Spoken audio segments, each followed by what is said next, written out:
Assalamualaikum warahmatullahi wabarakatuh. Saya Rika Mazaya Ramadhani dengan NIM B1021221068. Pada kesempatan kali ini saya akan menjelaskan materi mengenai pengertian MSDM atau Manajemen Sumber Daya Manusia Perbankan.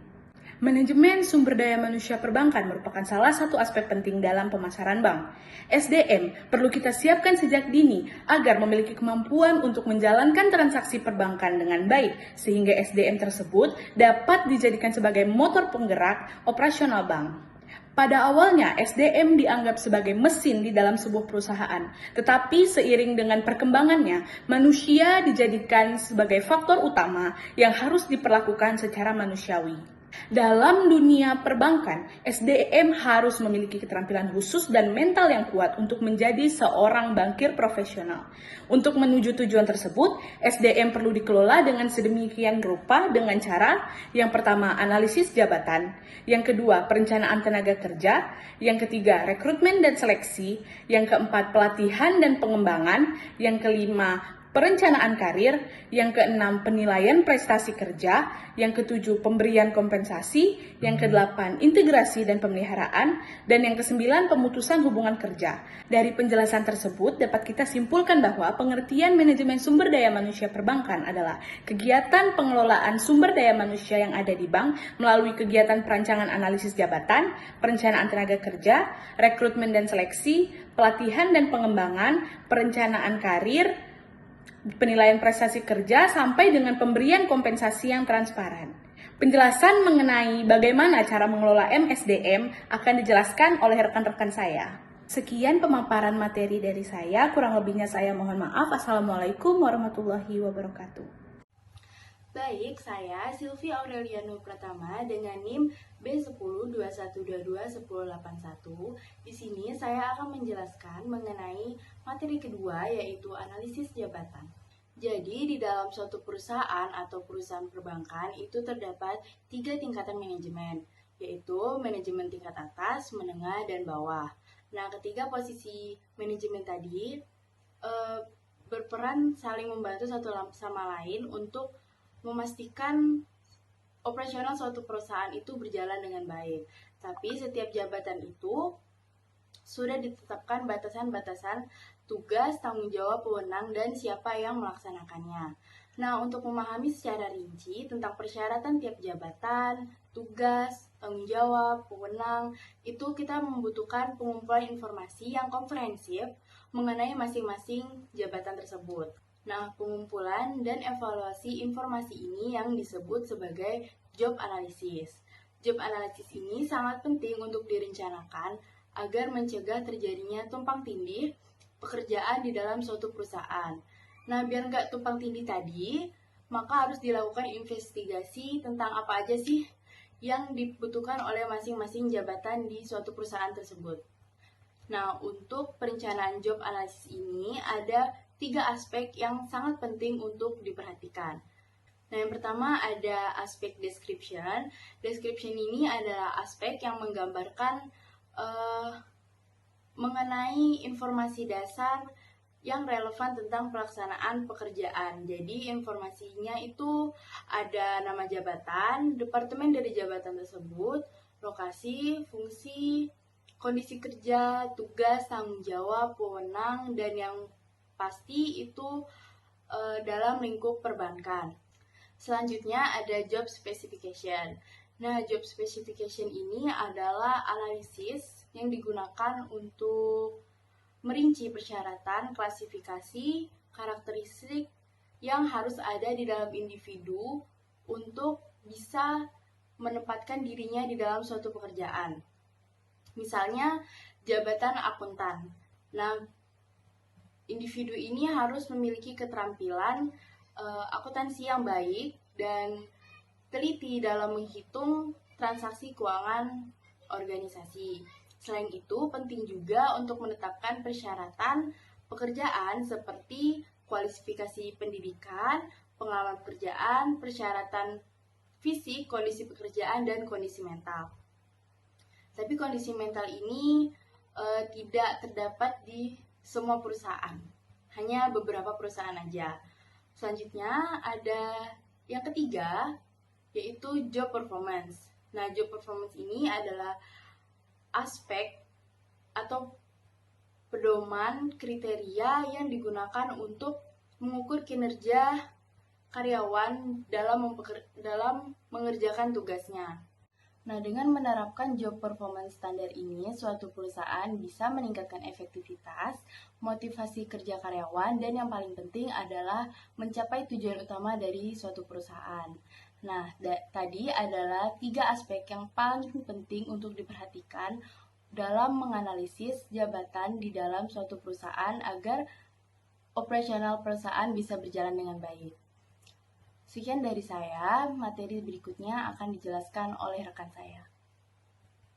Halo, perkenalkan nama saya Aulia Ariandini dengan NIM B10212211119 kelas manajemen perbankan E kelompok 5 yang diampu oleh Bapak Dodi Pratama Marumpe SPDMM. Di sini saya akan melanjutkan materi yang telah dijelaskan oleh teman saya yaitu perencanaan tenaga kerja. Kebutuhan tenaga kerja dari waktu ke waktu akan selalu berubah. Tenaga kerja tetap yang dimiliki bank kadangkala relatif lama. Pada saat bank akan melakukan pembukaan cabang baru atau adanya kekosongan karyawan, maka tenaga kerja yang dibutuhkan menjadi sangat banyak. Begitu pula dengan penutupan cabang, maka tenaga kerja akan segera berkurang. Dapat terjadi berbagai penyebab kekurangan tenaga kerja, misalnya pengunduran diri atau minta berhenti, pensiun, dan diberhentikan oleh bank itu sendiri atau pemutusan hubungan kerja. Perencanaan tenaga kerja akibat kekosongan karyawan dan pembukaan cabang baru memerlukan perencanaan dengan matang yang dipersiapkan dengan sebaik-baiknya. Sebagai kata lain, diperlukan persiapan dari jauh-jauh hari untuk memenuhi kekosongan baik dari segi kualitas maupun jumlahnya agar tidak terjadi hambatan atau gangguan pada operasi kegiatan perbankan. Apabila tenaga kerja yang diperlukan hanya sedikit, maka kebutuhan tenaga kerja tersebut dapat diisi dari orang dalam bank. Tetapi apabila kebutuhan tenaga kerja yang diperlukan memiliki persyaratan khusus atau diperlukan dalam jumlah banyak, maka pihak bank akan melakukan kegiatan rekrutmen agar tenaga kerja dalam bank dapat diisi oleh orang luar bank. Agar tidak terjadi gangguan dalam pelayanan bank kepada masyarakat, maka dari itu diperlukan perencanaan secara matang dan secara siap. Dapat dilakukan 2 kategori perencanaan tenaga kerja, yaitu kebutuhan jangka panjang dan kebutuhan jangka pendek. Jika sewaktu-waktu diperlukan, maka kebutuhan jangka panjang akan dilakukan, begitu pula dengan kebutuhan jangka pendek. Secara umum, adanya perencanaan sumber daya manusia bertujuan untuk: yang pertama, ada pengadaan karyawan. Pengadaan karyawan adalah penyediaan sejumlah tenaga kerja yang dilakukan oleh pihak bank atau perbankan yang akan digunakan dalam kebutuhan jangka pendek maupun kebutuhan jangka panjang. Yang kedua, ada penarikan karyawan. Penarikan karyawan adalah kegiatan memperoleh atau merekrut sejumlah tenaga kerja sesuai dengan sumber daya yang tersedia. Yang ketiga, memperbaiki sumber daya manusia, yaitu bertujuan untuk meningkatkan sumber daya manusia dengan memberikan pelatihan dan pengembangan, atau melalui transfer serta promosi karyawan. Perencanaan sumber daya manusia di dunia perbankan memiliki nilai penting yang disebabkan dengan berbagai alasan sebagai berikut. Yang pertama, pensiun normal karyawan. Yang kedua, permintaan berhenti sendiri atau mengundurkan diri. Yang ketiga, diberhentikan oleh pihak bank atau pemutusan hubungan kerja. Yang keempat, meninggal atau kecelakaan. Yang kelima, antisipasi pembukaan cabang baru. Adanya kegiatan perencanaan tenaga kerja ini memudahkan dalam merencanakan kebutuhan tenaga kerja di masa yang akan datang. Perencanaan ini juga dapat membuat pihak bank berjaga-jaga terhadap kekosongan karyawan seperti yang telah saya jelaskan sebelumnya. Demikianlah pemaparan materi tentang perencanaan tenaga kerja yang dapat saya sampaikan. Semoga dapat dipahami. Materi selanjutnya akan dilanjutkan oleh teman saya. Terima kasih. Assalamualaikum warahmatullahi wabarakatuh. Perkenalkan, nama saya Uni Fardila dengan NIM B1021221253. Di sini saya akan melanjutkan pemaparan materi dari teman saya sebelumnya, yaitu mengenai rekrutmen dan seleksi. Rekrutmen adalah serangkaian kegiatan untuk menarik para pelamar untuk melamar ke bank, sedangkan seleksi merupakan proses memilih calon pegawai yang telah direkrut lewat berbagai persyaratan yang telah ditetapkan. Pemilihan tenaga kerja yang dijadikan sarana rekrutmen yakni: yang pertama, dengan melalui seleksi surat-surat lamaran yang telah masuk atau biasa dikenal dengan istilah walk-in. Biasanya pelamar akan datang dan mengisi sendiri belangko lamaran yang telah disediakan. Yang kedua, yaitu dengan cara mencari tenaga kerja lewat karyawan yang telah bekerja di bank yang bersangkutan. atau dikenal dengan istilah employee referrals. Yang ketiga, melalui lembaga pendidikan. Cara ini digunakan dengan mendatangi lembaga-lembaga pendidikan yang mempunyai reputasi yang baik dan berkualitas seperti universitas terkemuka, kursus-kursus, dan sekolah yang biasanya kualitasnya dapat dipercaya. Yang keempat, melalui iklan. Biasanya cara ini merupakan cara yang sangat sering digunakan oleh perusahaan termasuk bank. Iklan bisa di banyak media massa, contohnya radio, televisi, koran, dan majalah. Isi yang terkandung di dalam iklan tersebut biasanya dibuat dalam dua model, yaitu want ad atau biasanya dilakukan dengan cara menguraikan nama perusahaan, jenis perusahaan yang dibutuhkan, dan keuntungan lainnya. Dan blind end yaitu iklan yang tidak menampilkan nama perusahaan dan umumnya menggunakan PO Box. Yang kelima ada bursa tenaga kerja. Umumnya pada bagian ini tersedia berbagai tenaga kerja mulai dari pemula hingga bidang yang terampil. Hanya saja kekurangannya tenaga kerja tertentu itu lebih sulit untuk didapatkan. Yang keenam melalui asosiasi profesional, contohnya IAI, ISEI, IKADIN, dan asosiasi lainnya. Yang ketujuh ada open house. Open house merupakan metode yang paling baru dalam rekrutmen, yaitu dengan mengundang sejumlah para pelamar ke acara yang telah diselenggarakan oleh pihak bank. Di dalam open house, harus dilakukan presentasi mengenai kondisi bank pada masa sekarang maupun di masa yang akan datang. Keuntungan yang akan didapatkan apabila bergabung dengan bank. Namun, metode ini masih belum banyak diterapkan di Indonesia. Setelah mendapatkan sumber tenaga kerja yang diinginkan melalui tahap rekrutmen, langkah selanjutnya adalah dengan menyeleksi tenaga kerja. Tujuan dari seleksi ini adalah memilih tenaga kerja yang diinginkan dari banyaknya tenaga kerja yang tersedia. Tahap-tahap yang dilakukan oleh pihak bank dalam melakukan seleksi yang pertama adalah seleksi surat lamaran atau seleksi administrasi. Kegiatan ini merupakan tahap awal terhadap dokumen dan surat lamaran yang masuk. Di dalam seleksi dapat dilihat apakah calon pelamar memenuhi kualifikasi yang diinginkan, seperti umur, pendidikan, alamat, jenis kelamin, IPK, pengalaman kerja, serta keahlian lainnya. Yang kedua ada wawancara awal. Pada tahap ini biasanya digunakan untuk jabatan tertentu seperti customer service, teller, atau calon manajer. Yang ketiga ada tes tertulis. Tes ini bertujuan untuk membuktikan apakah yang diucapkan dalam wawancara akan dijawab melalui tes tertulis dan melihat seberapa kemampuan pelamar dalam berbagai hal.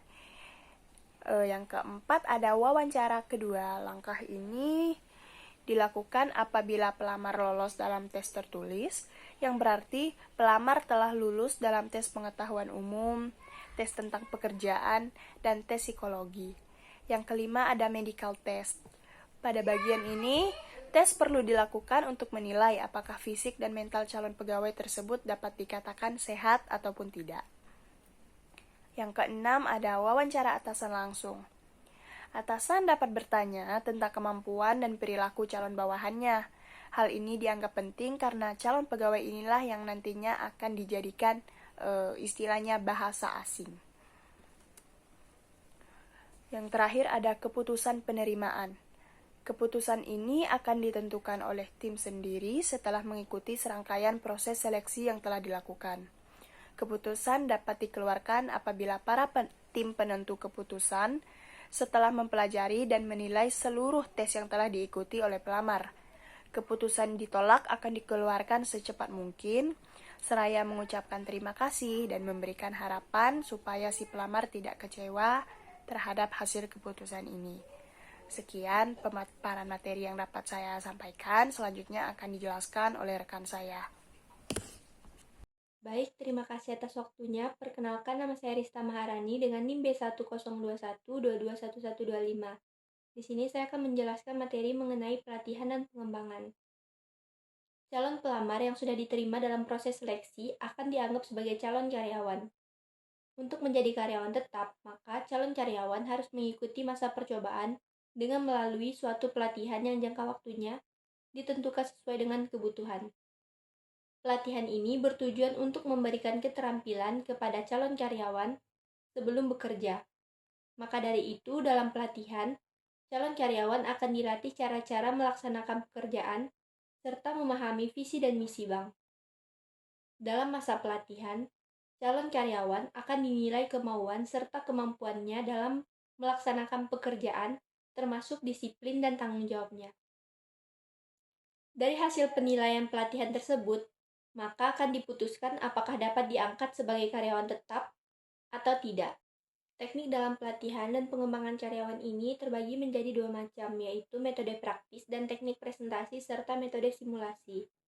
Yang pertama, metode praktis. Dalam metode praktis, calon karyawan diberitahukan pengetahuan tentang bagian-bagian organisasi yang ada dalam perusahaan, praktik kerja dengan berbagai macam keterampilan, melatih karyawan tentang cara melaksanakan pekerjaan, magang, serta penugasan tugas sementara. Yang kedua, ada teknik presentasi dan metode simulasi. Teknik presentasi dapat dilakukan dengan model sistem perkuliahan, presentasi video, dan konferensi. Sedangkan metode simulasi dapat dilakukan dengan cara studi kasus, role-playing, business game, vestibule training, dan latihan di laboratorium untuk pekerjaan tertentu. Selain pelatihan, bank juga harus melakukan pengembangan terhadap seluruh karyawannya. Pengembangan karyawan diutamakan bagi karyawan lama untuk menyegarkan dan meningkatkan kemampuannya. Selain itu, pengembangan karyawan yang terpenting juga dilakukan untuk meningkatkan karir dan menentukan gaji karyawan yang bersangkutan.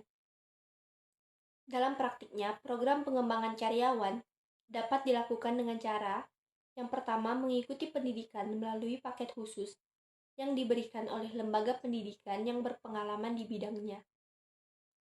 Yang kedua, transfer antar bagian, yang merupakan pengembangan agar karyawan tidak merasa jenuh dengan pekerjaannya. Yang terakhir, promosi suatu jabatan, yaitu dengan cara memindahkan karyawan ke posisi yang lebih tinggi. Sekian pemaparan materi dari saya, selanjutnya akan dilanjutkan oleh rekan saya. Terima kasih. Assalamualaikum warahmatullahi wabarakatuh. Perkenalkan, nama saya Muhammad Apendara dengan NIM B102121063. Di sini saya akan menjelaskan perencanaan karir. Perencanaan karir dalam satu bank haruslah transparan. Namun di Indonesia masih banyak perusahaan yang tidak transparan dalam perencanaan karir. Yang dimaksud karir adalah perjalanan kehidupan seorang karyawan dari awal ia bekerja di perusahaan hingga ia berhenti di perusahaan tersebut. Ada beberapa manfaat dari keuntungan perusahaan jika transparan dalam perencanaan karir karyawannya. Yang pertama yaitu mengurangi tingkat turnover. Mengurangi tingkat turnover karyawan yaitu sistem karir yang jelas dapat mengurangi keluar masuknya karyawan dari perusahaan, dan hal ini sangat berpengaruh terhadap biaya dan keluar karena turnover yang tinggi akan memberikan biaya yang tinggi.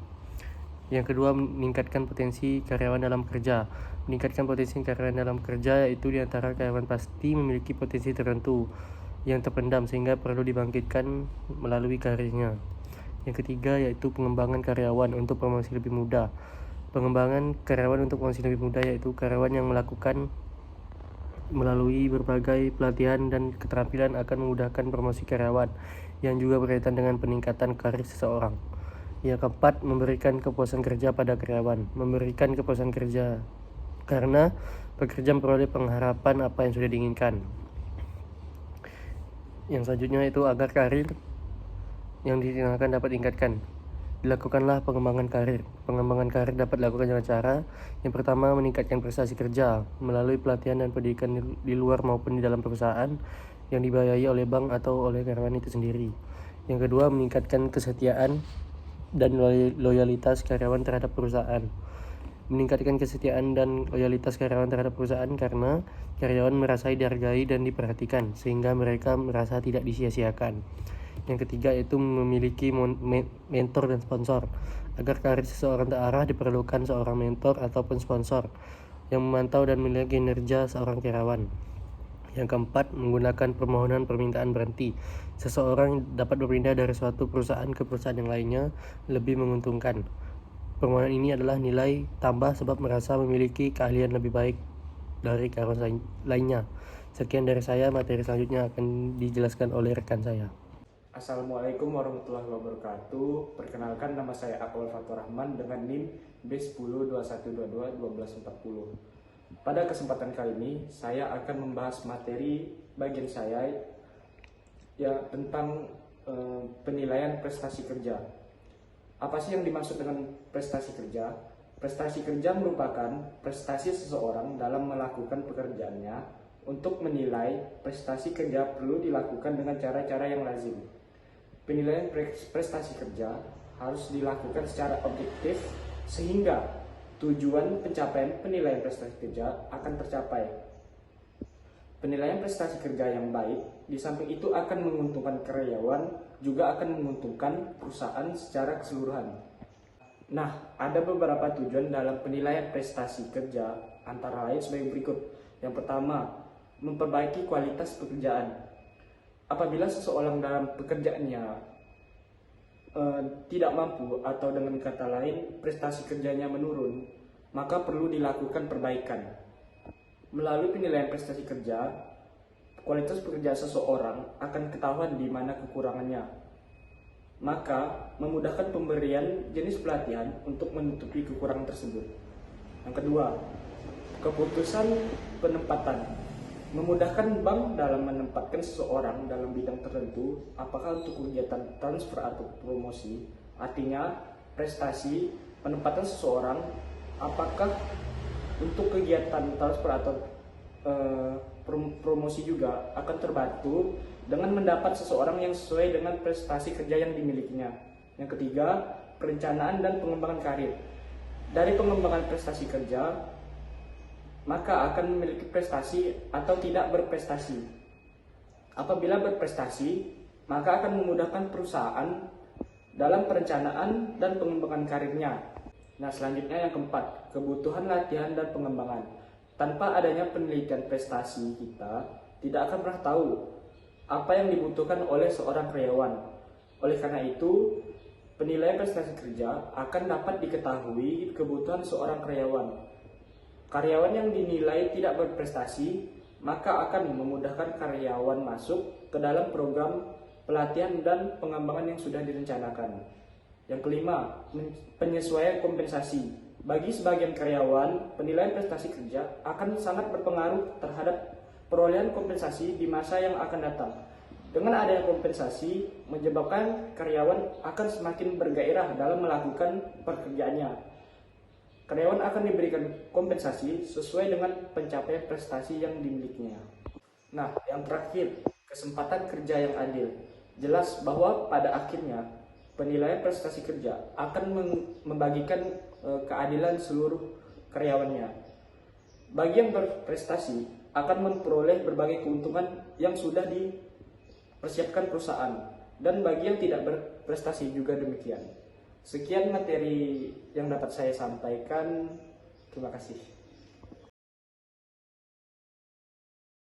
Baiklah, kali ini saya akan memaparkan materi yaitu tentang pemberian kompensasi pada perbankan. Salah satu alasan utama orang bekerja di perbankan adalah untuk mendapatkan kompensasi yang pantas. Sebelum mengajukan lamaran, calon karyawan biasanya akan mempertimbangkan kompensasi yang ditawarkan. Lalu diikuti oleh faktor-faktor lainnya seperti lingkungan kerja, lokasi, dan suasana kerja. Kompensasi itu merujuk kepada apa yang diterima karyawan sebagai penghargaan atas pelayanannya terhadap perusahaan.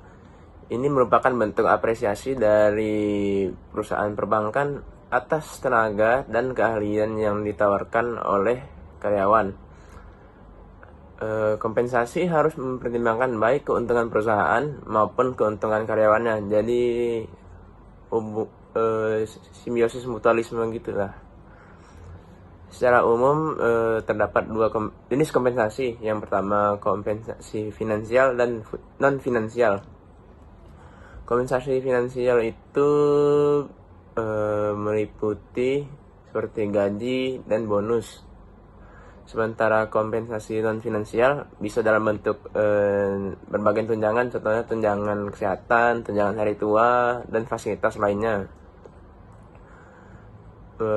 Lalu memberikan kompensasi itu kepada karyawan itu memberikan keuntungan dalam berbagai hal. Yang pertama, menciptakan rasa keadilan. Kompensasi yang pantas menciptakan rasa keadilan di antara karyawan. Perbedaan tanggung jawab, pendidikan, dan pengalaman kerja akan mencerminkan perbedaan dalam kompensasi. Misalnya tanggung jawabnya lebih besar, lalu kompensasinya maka harus lebih besar, lalu begitu pula dengan pendidikan dan pengalaman kerja.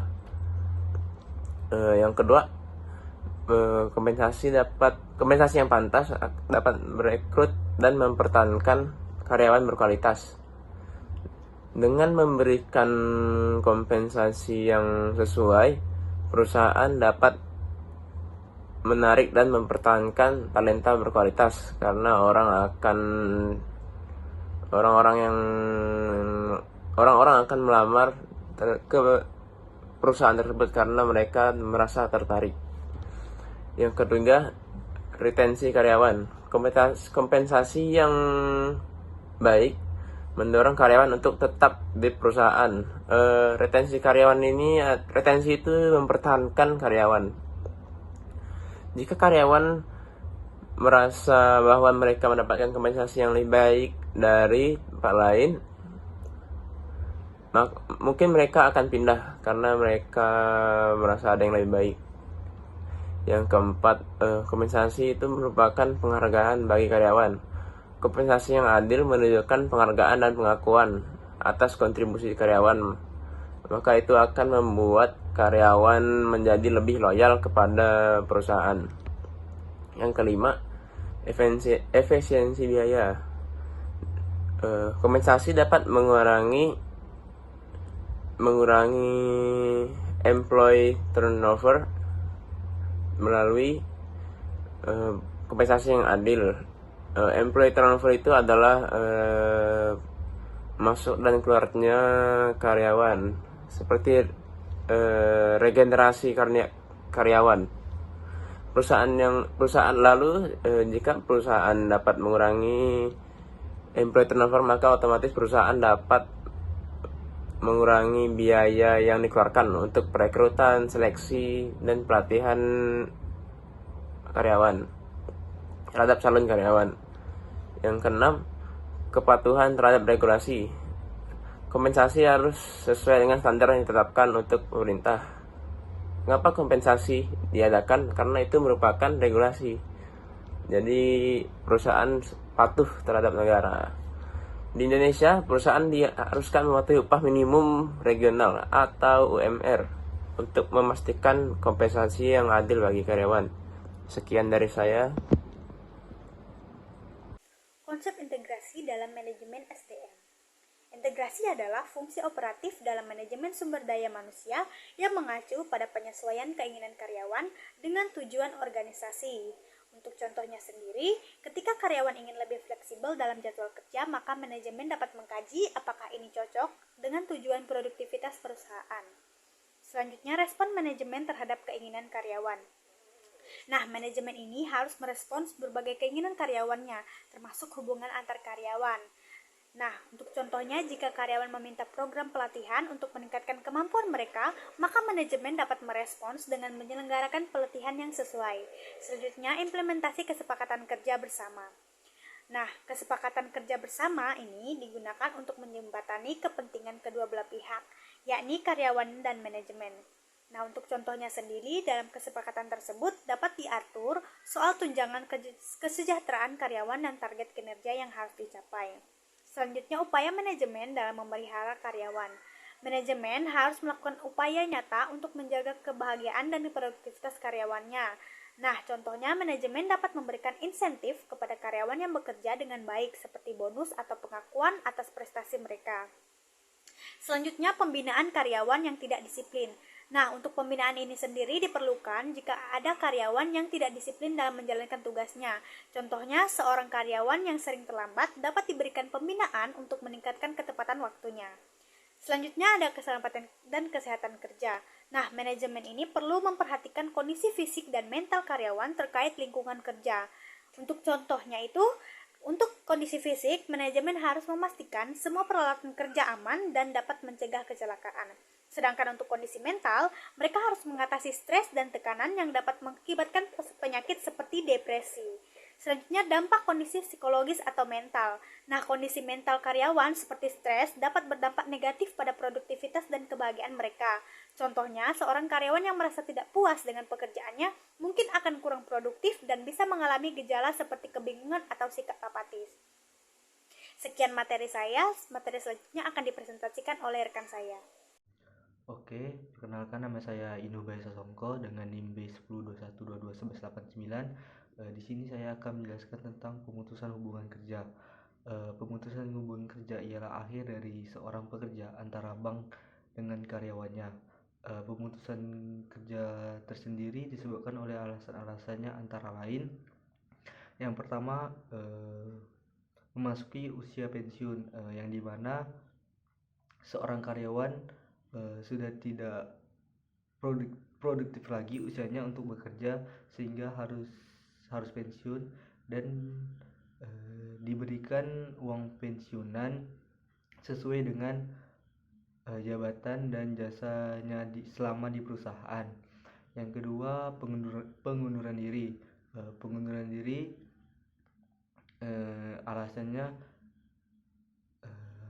seorang karyawan yang ingin memiliki pekerjaan yang lebih baik atau sudah merasa bosan dengan pekerjaan tersebut.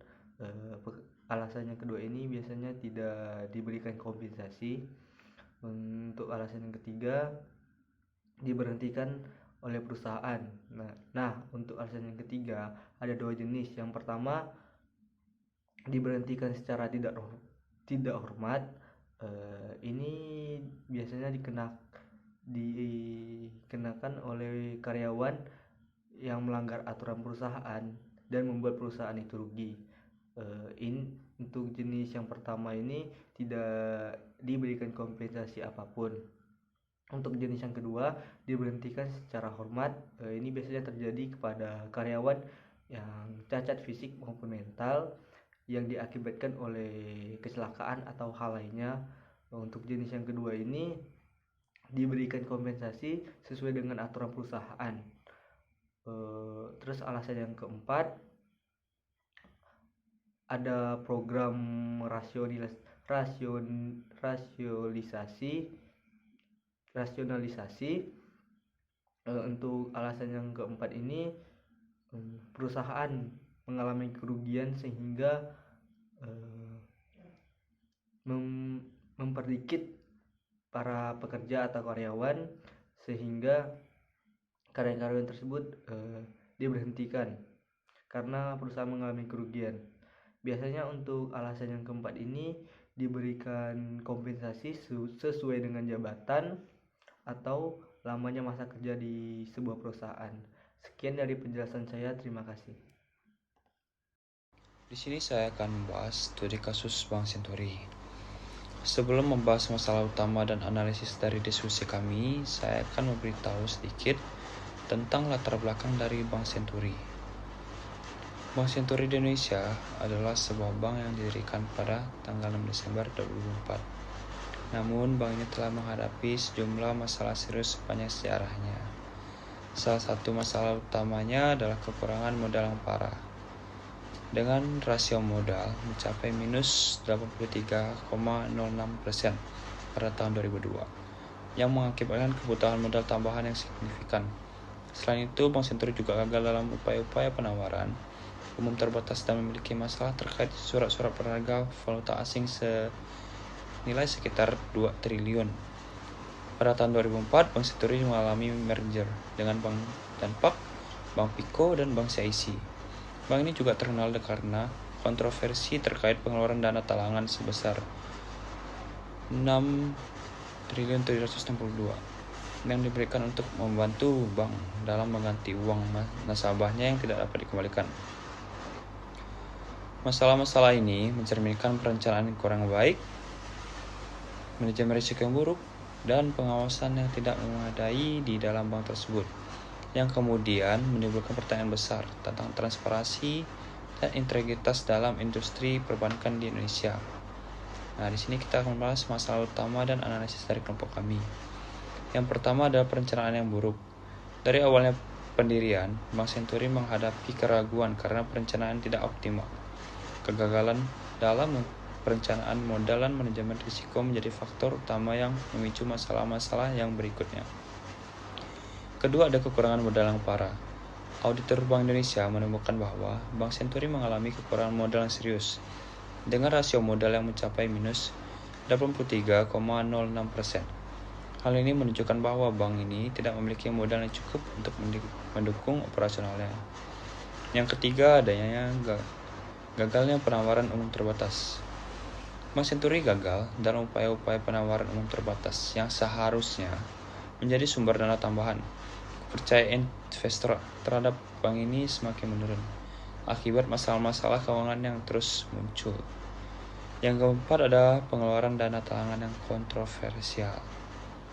Salah satu masalah terbesar yang melibatkan Bank Senturi adalah pengeluaran dana talangan sebesar 6,762 triliun untuk membantu bank ini mengganti uang nasabahnya yang tidak bisa dikembalikan. Pengeluaran ini sangat kontroversial dan masih menimbulkan banyak pertanyaan hingga saat ini. Yang kelima, ada pengendalian risiko likuiditas yang lemah.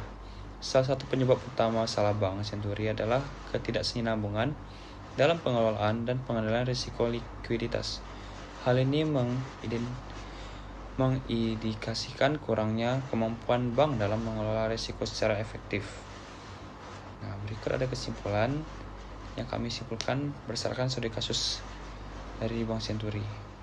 Bank Senturi di Indonesia adalah contoh yang menunjukkan bahwa pentingnya perencanaan yang baik, manajemen risiko yang cermat, dan pemantauan ketat oleh otoritas pengawas. Kegagalan dalam hal ini mengakibatkan dampak serius pada stabilitas sektor keuangan Indonesia dan memunculkan pertanyaan besar tentang pengeluaran dana talangan yang kontroversial. Studi kasus ini mengingatkan kita tentang pentingnya integritas, transparansi dalam industri perbankan untuk mencegah terulangnya kasus serupa di masa yang akan mendatang. Di sini saya akan menjelaskan studi kasus yang kedua. Sebelum ke analisis kasus, saya akan memberitahu sedikit tentang latar belakang studi kasus kali ini. Kasus pembobolan dana nasabah dalam sektor perbankan Indonesia, seperti terjadi pada nasabah Maybank, Winda Lunardi, dan kasus Maria Pauline Lumowa yang melibatkan BNI, menyoroti masalah serius dalam keamanan dan dana nasabah, pengawasan internal di Bank-Bank Indonesia. Kasus-kasus ini telah merugikan nasabah secara finansial dan mencoreng reputasi bank. Dalam konteks ini, beberapa ekonom perbankan, termasuk Peter Abdullah Jalam dan Joshua Pardede menyatakan perlu reformasi dalam pengelolaan sumber daya manusia dalam sektor perbankan. Berikut ada contoh analisis kasus. Yang pertama ada ketidakamanan dana nasabah. Kasus-kasus ini mengungkapkan kerentanan dalam pengelolaan dana nasabah. Peran orang dalam seperti Kepala Maybank Cabang Cipulir dalam pembobolan dana nasabah menunjukkan adanya celah dalam sistem keamanan bank. Yang kedua ada ketidakpatuhan internal. Kasus Maria Pauline Lumowa melibatkan karyawan BNI yang memalsukan letter of credit senilai 1,7 triliun. Ini menyoroti masalah pengawasan dan kepatuhan internal di bank. Pengawasan yang lemah dapat memungkinkan tindakan curang seperti ini terjadi. Yang ketiga ada reformasi pengelolaan sumber daya manusia. Peter Abdullah Jalam memerankan perlunya reformasi dalam pengelolaan sumber daya manusia di bank-bank. Dia juga mengatakan bahwa reformasi ini harus mencakup peningkatan proses penjaringan karyawan, pemberian insentif yang lebih baik, dan pelatihan etika yang lebih kuat. Peningkatan proses penjaringan karyawan, reformasi harus dimulai dengan penjaringan yang lebih ketat untuk mengidentifikasi dan mencegah masuknya oknum yang tidak jujur ke dalam bank. Yang kelima ada pemberian insentif yang tepat. Bank harus memberikan insentif yang lebih baik kepada karyawan yang memiliki peran penting dalam pengambilan keputusan. Hal ini dapat mengurangi godaan untuk melakukan penyelewengan. Yang keenam ada perbaikan prosedur dan sistem. Reformasi juga perlu dilakukan dari sisi prosedur dan sistem bank untuk meminimalisir celah pembobolan dana nasabah. Pengawasan yang lebih ketat dalam proses verifikasi dan pengawasan transaksi bisnis menjadi kunci. Yang ketujuh ada kesadaran karyawan. Perlu untuk membangun kesadaran dan loyalitas dari karyawan terhadap perusahaan dengan memberikan pelatihan dan pendidikan yang berkelanjutan. Nah, di sini saya ada mendapatkan dua tindakan yang bisa diambil atau dilakukan. Penyelidikan internal telah dilakukan oleh bank-bank terkait dalam kasus-kasus ini dan tindakan hukum diambil terhadap pelaku. Yang kedua ada pemerintah dan otoritas pengawasan seperti Otoritas Jasa Keuangan yang disingkat OJK perlu memperkuat pengawasan dan mengambil tindakan preventif untuk mencegah fraud dan pembobolan dana nasabah. Berikut ada kesimpulan yang telah kami diskusikan. Kasus-kasus pembobolan dana nasabah dalam sektor perbankan Indonesia menunjukkan adanya masalah serius dalam keamanan dan pengawasan internal. Reformasi dalam pengelolaan SDM, peningkatan pengawasan, perbaikan prosedur dan sistem, serta peningkatan kesadaran karyawan adalah langkah-langkah kunci yang harus diambil untuk memperbaiki situasi ini.